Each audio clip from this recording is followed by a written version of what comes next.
I was born to preach the gospel. I was born to preach the gospel. I was born to preach the gospel. And I sure do love my job. Yeah. I was born to preach the gospel. I was born to preach the gospel. I'm born to preach the gospel. And I sure do love my job. Yeah. Yes, I really love my job. I'm a disciple that makes disciples that makes disciples. Oh, I'm a disciple that makes disciples that makes disciples. I'm a disciple that makes disciples that makes disciples. Yes, I'm a disciple that makes disciples that makes disciples. I'm a disciple that makes disciples that makes disciples. I'm a disciple that makes disciples that makes disciples. Get firmly rooted. So let's get firmly rooted. Let's get firmly rooted. So let's get firmly rooted. Oh, I'm a disciple that makes disciples that makes disciples. I'm a disciple that makes disciples that makes disciples. I'm a disciple that makes disciples that makes disciples. Let's get firmly rooted. Firmly rooted. Let's get firmly rooted.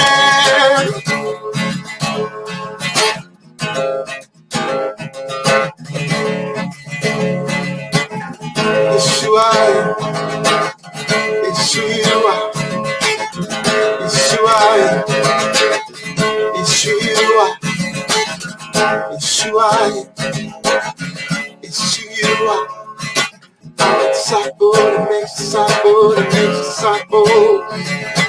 We are disciples that make disciples that make disciples. We are disciples that make disciples that make disciples. We are disciples that make disciples that make disciples. Let's keep firmly rooted. Firmly rooted.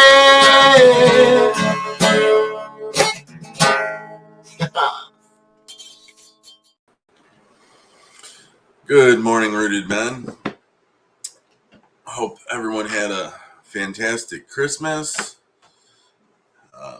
As we're winding up the Advent season, I know we've got one more Sunday where Tom's preaching about the Advent. I'm really excited for this Sunday. Getting ready to head into the new year. Let's see who we have on today. Ken Gooch, good morning, fellow brothers in arms. Bert Reggiani, good morning, gentlemen. Chuck B, good morning, man. Morning, Chuck. All right, so for today, we're covering Mark 2, 1 through 12. Today is this portion about, it's Jesus forgives and heals a paralyzed man. So we'll just dive right into it. A few days later, when Jesus entered Capernaum, the people heard that he had come home. They gathered in such large numbers there was no room left, not even outside the door, and he preached the word to them. Some men came, bringing to him a paralyzed man, carried by 4 of them. Since they could not get him to Jesus because of the crowd, they made an opening in the roof above Jesus by digging through it, and then lowered the mat the man was lying on. When Jesus saw their faith, he said to the paralyzed man, "Son, your sins are forgiven." Now some teachers of the law were sitting there, thinking to themselves, "Why does this fellow talk like that? He's blaspheming. Who can forgive sins but God alone?" Immediately, Jesus knew in his spirit that this was what they were thinking in their hearts. And he said to them, "Why are you thinking these things? Which is easier, to say this paralyzed man, 'Your sins are forgiven,' or to say, 'Get up, take your mat and walk'? But I want you to know that the Son of Man has authority on earth to forgive sins." So he said to the man, "I tell you, get up, take your mat, and go home." He got up, took his mat, and walked out in full view of them. This amazed everyone, and they praised God, saying, "We have never seen anything like this."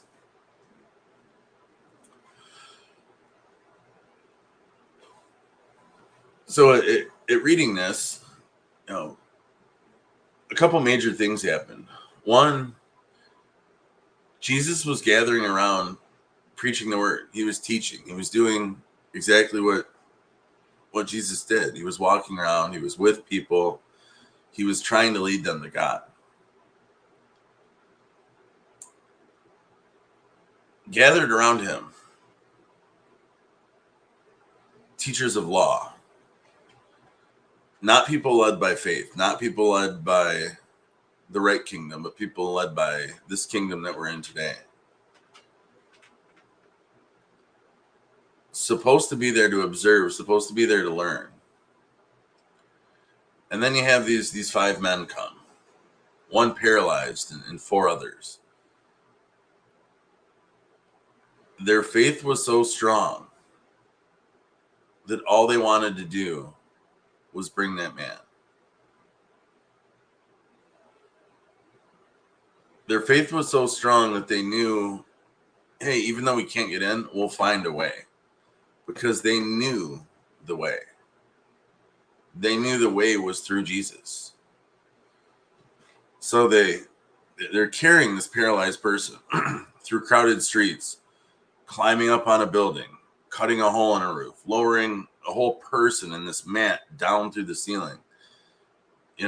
Thinking of trying to imagine the visuals is powerful. Just imagine trying to lower a full-grown adult that has no ability to help down through a hole in the ceiling that you just cut.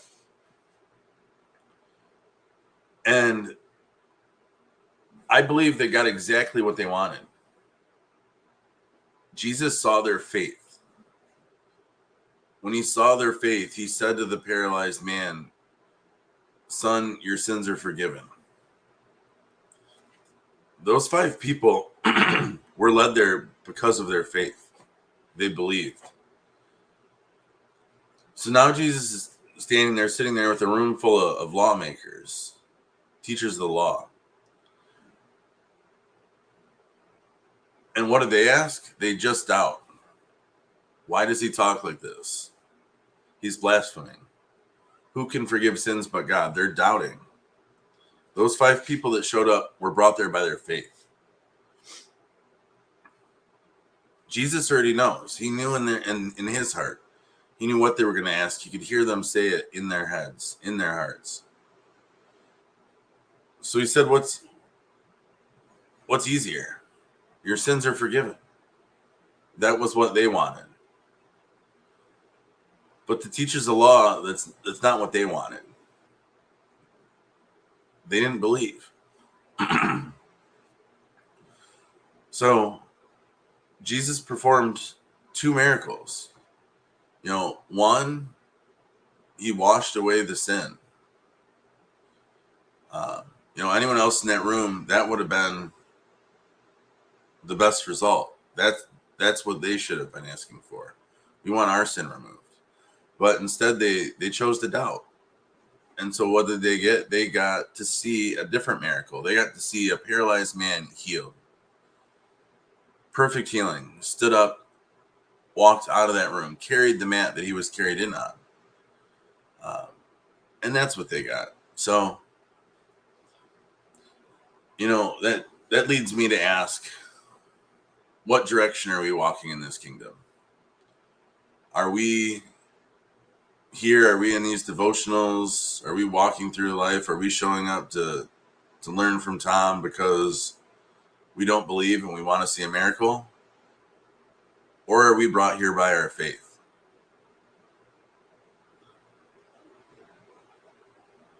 As rooted men, I think the answer to that, I believe the answer is we're walking here by our faith. And we're here each other, with each other, carrying each other, showing each other, teaching each other, iron sharpening iron. Anyways, that's all I've got for today. I hope this devotional was a blessing to you today. May someone see Jesus in you. Peace.